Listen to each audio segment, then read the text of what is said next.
हजरत सुफियान सौरी रज़ियल्लाहु ताला अन्हु के जमाने में एक छोटी सी लड़की, छोटी क्या जवान लड़की का इंतकाल हुआ था।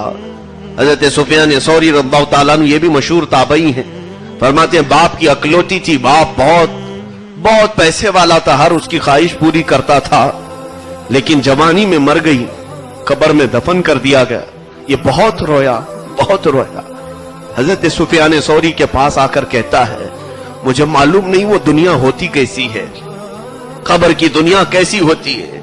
मेरी बेटी बहुत मुझे अजीज थी, बहुत प्यारी थी, दफन करके आने के बाद एक ही ख्वाहिश मुझे सताती है, काश मैं उसकी कब्र की जिंदगी को एक बार देख लूं, वो कैसे है, किस हालत में है, मैं एक बार उससे बात कर लूं।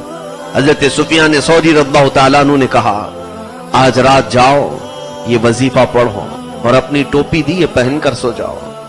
वो बंदा कहता है मैं आया घर, उस इमाम के बताए हुई बात पर अमल किया, उनकी टोपी पहनकर सोया तो फौरन मैंने देखा हिजाबात हट गए हैं, मैं अपनी बेटी की कब्र के पास खड़ा हूं और मैंने उसको ऐसी हालत में देखा कि जिसको मैं बयान नहीं कर सकता।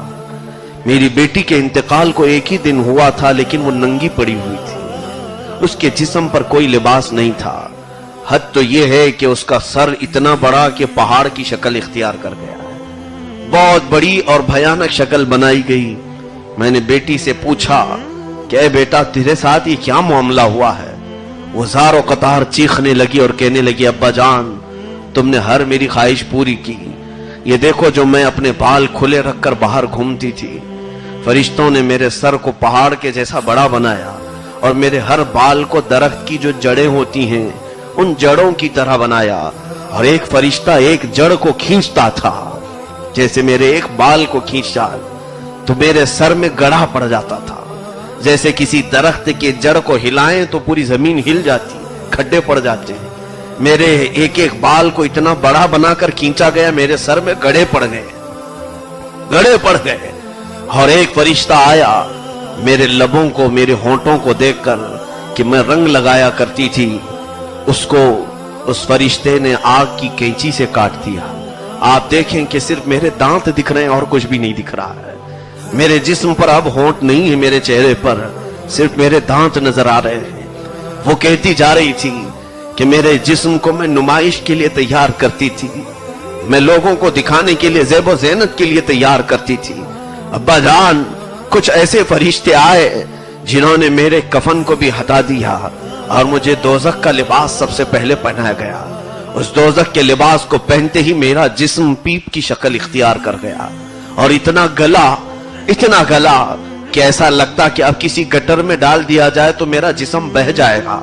लेकिन अचानक एक फरिश्ता फिर आया और कहा रब का हुक्म है कि इसका जिस्म दोबारा बनाया जाए, इसको फिर से दूसरी चमड़ी पहनाई जाए। यहां तक कि मुझे फिर दूसरी चमड़ी पहनाई गई। यह अजाब कल की रात मुझे कई हजार मर्तबा दिया गया है, एक रात में कई हजार मर्तबा मुझे चमड़ियां पहनाई गई, कई मर्तबा जिस्म बदले गए और सुबह तक वही होता आया है। मेरे नाखूनों को खींचा गया है, मेरी आंखों में सलाइयां डाली गई हैं। ऐ मेरे बाप, यहाँ का एक पल एक सदी से बड़ा है, यहाँ का एक मिनट 100 साल से भी ज्यादा लंबा है। आप शायद मुझे कुछ कुरान पढ़ाया होता, आपने कुछ मुझे अल्लाह और उसके रसूल की बातें सिखाई होती तो मैं इन मलाइका को कोई तो बात कह करके बच जाती। ये बार बार मुझसे सवाल करते हैं और मेरे पास इनके सवालों का कोई जवाब नहीं होता। वो बाप सुनता रहा यहां तक कि जब उसकी नींद बेदार हुई तो उसने देखा कि उसका जिस्म पूरा हिल रहा है। अजीजा ने गिरानी हज़रत सुफियान सौरी रज़ियल्लाहु ताला अन्हु के दरबार में हाजिर हुआ और कहा मैंने वो कुछ देखा जिसके बाद अब दुनिया में किसी चीज की लज्जत बाकी नहीं रह गई। अब यहाँ का मीठा नहीं लगता है, यहाँ का नमकीन नहीं लगता है, हत्ता कि मुझे अब पानी भी यहाँ का जहर लगने लगा है। मैंने दूध को भी देखा तो ये मुझे शराब लगने लग गया है। दुनिया की हर चीज से मेरी तमाम चीजें उठ गई हैं। ऐ मेरे अजीजों, आज ये तमाम बातें सिर्फ मैं इसलिए अर्ज कर रहा हूं, क्या हमने जीने के आज तरीके ऐसे बना नहीं रखे हैं? याद रखो कि तुम्हें भी और मुझे भी और सबको भी अल्लाह के नबी सल्लल्लाहु अलैहि वसल्लम के सामने खड़ा किया जाना है। ہمارے ہاتھ میں بہت بڑی لمبی کتاب دی جائے گی جسے سب کو پڑھ کر سنانا ہے. اس دن تم چیخ کر کے کہو گے لا یغادر ھذا ما لھذا الکتاب لا یغادر صغیرۃ ولا کبیرۃ الا احصاھا. یہ کتاب کیسی میرے ہاتھ میں دے دی گئی کہ اس میں کوئی چھوٹی چیز بھی نہیں چھوڑی, کوئی بڑی چیز بھی نہیں چھوڑی, سب لکھ دیا گیا ہے. پھر وہ دن بھی آئے گا, ہم سب کپ کپاتے ہوئے رب تعالیٰ کے حضور چیخیں گے, روئیں گے, اور اس وقت یہ رب تعالیٰ کی طرف سے ندا آئے گی.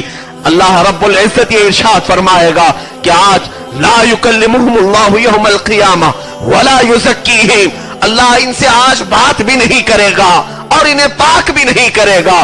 اور یہ بھی حدیث پاک میں ہے لا یرحمو, ان پر کوئی رحم بھی نہیں کیا جائے گا, ان پر کوئی شفقت نہیں کی جائے گی, کوئی مہربانی نہیں کی جائے گی. اس لیے آج وقت کے ختم ہونے سے پہلے ہمارے ائمہ کرام نے بار بار جو ہمیں تنبیہ کی ہے, نصیحتیں کی ہے, اور فرمایا ہے کہ تم اپنے وقت ہوتے ہوئے ہی اپنی اصلاح کر لو, اپنی توبہ پر قائم ہو جاؤ, اپنی نمازوں کو صحیح کر لو اس سے پہلے کہ تمہاری نماز پڑھ دی جائے. تم اپنی پچھلی تمام گناہوں کی سابقہ گناہوں کی تلافیاں کر لو. رب تعالیٰ بے شمار خطاؤں کو معاف کرنے والا رحیم و کریم و غفار و ستار رب ہے. اللہ کے حضور دعا ہے مولا کریم ہم سب کو کہنے سننے سے زیادہ عمل کی توفیق عطا فرمائے. رب ذوالجلال ہم سب کو قبر و حشر کے عذابات سے محفوظ فرما. ہم نہیں جانتے اے رب ذوالجلال کہ ہماری روح کس حال میں قبض کی جانے والی ہے, ہم نہیں جانتے کہ ہماری موت کس زمین کے خطے پر آنے والی ہے. اے رب ذوالجلال ہم نہیں جانتے کس بیماری میں تو ہمیں گرفتار کر کے اٹھانے والا ہے. مولا ہم سب نہیں جانتے کہ کون سی گھڑی اور کون سا وقت ہمیں اٹھا کر لے جانے والا ہے. اے رب ذوالجلال ہم یہ تک نہیں جانتے موت کے وقت ہم نے جن کو دوست سمجھا وہ ہوں گے بھی کہ نہیں ہوں گے. ہم یہ بھی نہیں جانتے موت کے وقت ہمارے بچے بیویاں بیٹیاں سب ساتھ ہوں گی یا نہیں ہوں گی. نہ جانے زمین کے کس خطے میں تو ہمیں موت کا پیغام بھیجنے والا ہے, ہواؤں میں یا سمندروں میں, پانی میں یا آگ میں, ہمیں اس بات کی آج کوئی خبر نہیں ہے. اس کے باوجود ہم تجھ سے اس طرح سے بے خوف زمین پر گھومتے ہیں جیسے لگتا ہے کہ لوٹنا ہی نہیں ہے.